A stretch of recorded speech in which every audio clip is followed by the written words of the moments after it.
So, if you stuck around for my solemn last words in the previous video, this may come as a surprise to you. Thanks to some corrupted recordings and a general lack of good material, I found myself in a bit of a content drought. Considering the 40 more kill teams I haven't covered yet and the many requests I got for people's favourites, I would have felt bad anyway for completely leaving them out. So, over the course of the next 4 videos, I'll be giving the Daenicto treatment to every kill team available as of July 3rd, 2024 at precisely 11:12 AM. I'm not going to tell you my time zone now. These kill teams will be tiered based on their individual fun factor, which is completely subjective and irrefutable because it's my list and I say so. This tier isn't about who you should play if you want to win, it's about the teams that immerse you in their faction's rules and gameplay mechanics, making you enjoy working with their strengths and ideally even reveling in their weaknesses. Or Wormblade, for example. This, to me at the very least, is what separates the well-written kill teams from the Compendium. I mean the poorly written ones. So if you're stuck and looking for a kill team to play with your friend, then just pick whichever one looks coolest, honestly. But if you want more in-depth advice, then look no further. For the competitive lot of you, I'll be touching on the team's effectiveness as well, just because it's not fun getting stomped 5 times in a row by literal clowns. But if you're aiming for tournament victories, this just isn't the video for you. There are plenty more expertly and well put together constructed competitive tier lists out there, namely by Can You Roll a Crit, who makes one every competitive quarter, which is terrifying. Lastly, we're focusing on Space Marines today, since they're a great starting point for baseline kill teams and are the most widely known and accessible ones out there. So if you're thinking about getting into kill team as a first timer, these may appeal to you more. Chaos, Imperium of Man, and Xenos will each get their own videos because, well, I needed to stretch this video across as many uploads as possible, plus it's a lot of work. So without further ado, let's just get right into it.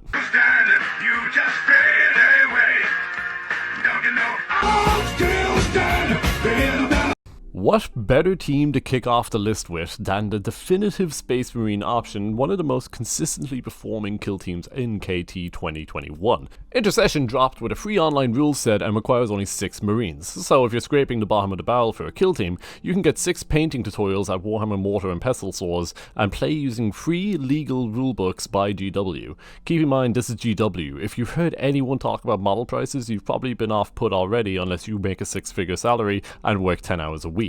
Affordable and free aren't usually part of GW's vocabulary, but here we are, the best possible thing you could have hoped for. And Intercession's accessibility extends to the rules themselves, with Space Marine ploys generally easier to grasp than the mental nuke that is Vetguard artillery. No, I'm still not over that. Their chapter tactics let you modularize your team with passive buffs that complement your playstyle, covering a lot of ground and letting you play into your strengths as a player and less of your team. Simplicity is powerful and fun, something GW writers often overlook. When my opponent takes unyielding and rapid, I only have to keep those 2 things in mind, which is a massive mental load off my shoulders, especially compared to something like tracking blooded tokens. The operatives themselves are strong enough to individually play a significant role in the match without being so powerful that one can wipe the enemy team. So is there any downside? Well, the competitive scene left a sour taste in my mouth because everyone and their grandmas primaris talked about Intercession to the point where it was like the only thing you'd hear of, with just horrible hot takes everywhere. And secondly, it's surprisingly hard to write a video on a team with this many chapter tactics, especially when said team is meant to be the beginner one, so I've tried like 3 times. But these don't actually affect gameplay and are probably far from the most egregious examples, so it doesn't impact the final outcome, but I just wanted to say it anyway. Easiest S tier that will probably be in any of these videos. They're easy to get, easy to play, and powerful enough to hold your own against some experienced players.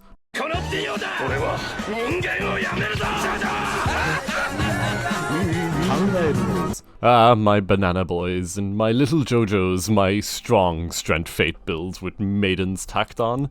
Talons of the Emperor is one of the many 2 paths a player can branch out of from Space Marines, either evolve into a Grey Knight using a vast knowledge of psycho abilities to consecrate the playing field, or devolve into Monkey. Strength Fate, Go Face, Rush B, if any of these buzzwords click with you, then look no more. These guys can run with both the fewest numbers in kill team and simultaneously the biggest numbers in kill team with their busted stats. I don't even need to begin to express how powerful these numbers make you feel as the enemy team opens fire after knocking down a hatch, only to turn into that one Darth Vader scene from Star Wars. A save stat like that would be busted on even an 8 wound character, let alone an 18 wound character, as well as weaponry that can probably kill most kill team troops in just 1 activation. Now, this may depend highly on how you yourself play kill team with your friends, but kill team is an objective based game. You can kill all the operatives you want, but at the end of the day, if you're not doing objectives, you're going to lose, and I cannot express enough how utterly dreadful it is to have a godlike creature like a Custodes tap the objective for the 3rd time in a row without combat. What's up? Most kill-centric kill teams usually have tac ops to help you keep up while you're on a murder spree, but being a Compendium team, the Talons lack that and have to resort to crit ops, and even if you score all of them perfectly, you're probably still going to lose very often. You could alleviate this by swapping 2 Custodes with some sisters, but then personally I feel like you lose what makes the team special at that point. So they're awesome to play as, scary to play against, there's an exploitable weakness, and with a guaranteed great moment or two. But I can't look over the fact that in terms of what kill team is, Talons is probably the furthest from what it's meant to be. So for that reason I will be putting it in C tier. If the idea appeals to you, but if you're not hard set on the novelty of playing as pillarmen, then you'll most likely find yourself frustrated. This team is exclusively for people who hear the idea and want to play nothing else. Or knight players. Like me. If you want to listen to me talk more about these glorious bastards, well I have a whole video where I go over the rules in horrible detail. It sucks, trust me, but it's good. Testicular torsion!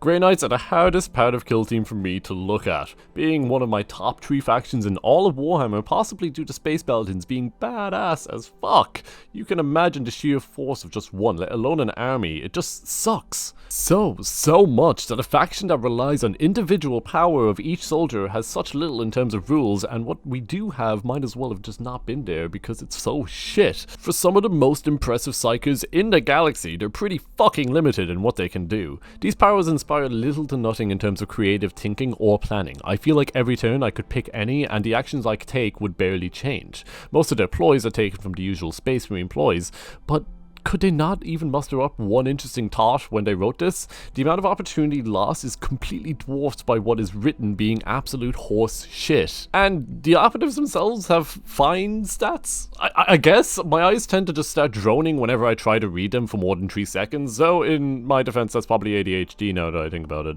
This team gets an F in almost every single department I can think of, and should be even lower due to how much it goes even further to disappoint me. My only hope at this point is that KT 2021 brings us the Grey Knights bespoke team that I've always dreamed of every single night. Loyal to a flag or a country or any set of ideals. Phobos Marines are a new type of sneaky that we don't get to see very often. It's like playing Metal Gear Solid, but you're jacked up on nanomachines and make no noise when you move. Like, genuinely.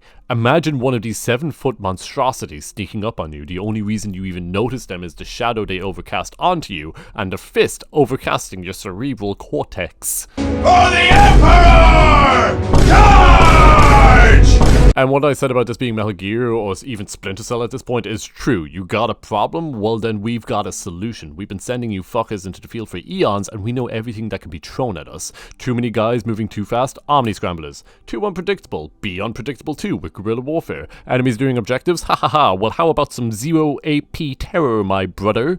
These hard counters, much like myself, aren't as hard as they look though, as they can all be countered by, well, killing you. You still only have 6 operatives, and each operatives is an opportunity to counter your opponent's plans, so a loss hits very hard. Or at least it would if you weren't still a Space Marine, and can tank hits as well as dish them out effectively. Leaving just one guy to clear an objective and tap isn't too out of the ordinary, since one thing you can hard counter is life itself, since some of these abilities just make you an even more proficient killer.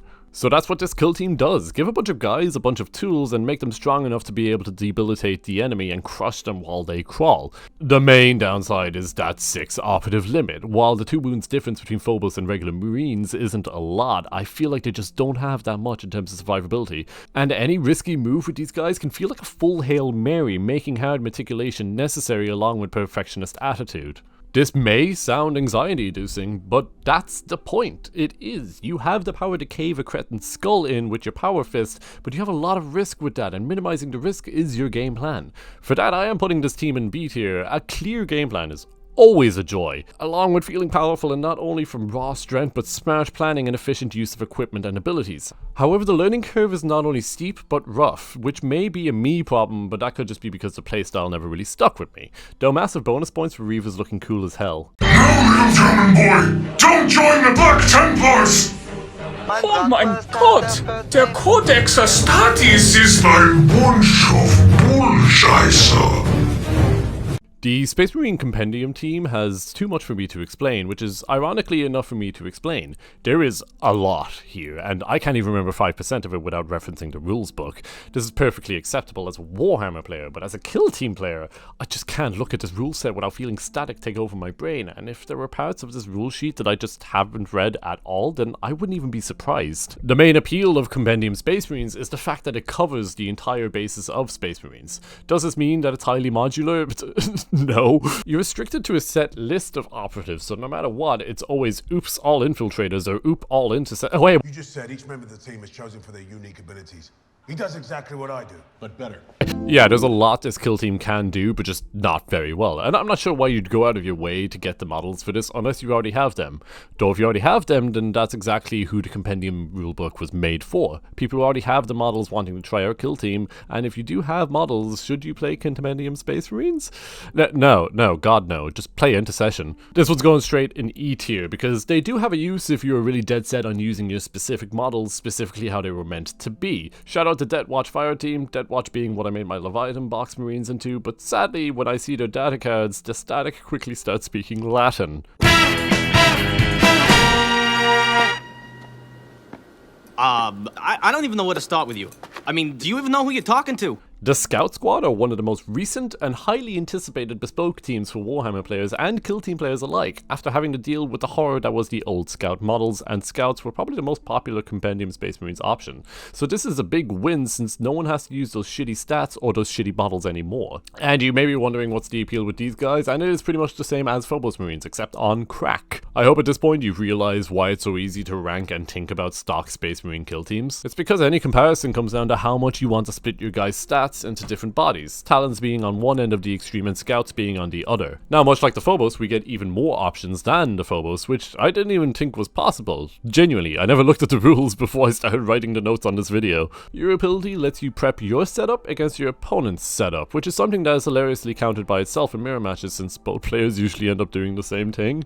Many factions have abilities that let you adapt accordingly to your opponent's setup, but none of them has as many options as the Scout Squad, and some of them are just dirty. Your ploys, unlike the Phobos, can also give you some survivability in the form of maneuverability, which can add some well-needed longevity to their lives. As you can probably see, this team isn't all too complicated either, though this ability table may be daunting. It is your only steep learning curve, and that's giving too much credit to the curve. Other than that, you get an average amount of guys with above average stats, which means there's some sort of gain happening here that I just can't explain in words. Along with a very malleable kit that can prepare you for a lot of things other kill teams have in store, but I feel like it's just missing one more thing, honestly, and I can't put my finger on it. B tier, definitely fun and honestly beginner friendly, unless you're a beginner painter since 10 smaller models is ultimately harder than 6 much louder models to paint, but the rules are straightforward enough to grasp easily on both ends and strong enough stats to hold their own, though they miss out on a lot of the gimmick factors, so I don't really feel like I'm playing a Scout Squad, but just any 10-man kill team with the Space Marines prefix tacked on, almost as an afterthought. Okay, so that's the first video in what will be 4 videos, the next one focusing on Chaos, then Imperium of Man, and then Xenos, and because the number of kill teams for each one only increases, the videos are going to get much longer. For comparison's sake, there was only 6 in this video, but I counted 17 for the Xenos, and that's excluding teams that have a White Dwarf counterpart to the Compendium ones, since those older ones are practically obsolete now. So yeah, I have like a week off work and a lot of time on my hands to start writing. I plan to get these 4 done quickly, but that wouldn't be the first time I've said that. Some of you would know, so keep an eye out for a slightly longer video in the future where I tier the Chaos Factions kill team. But that's it. Yep. See ya.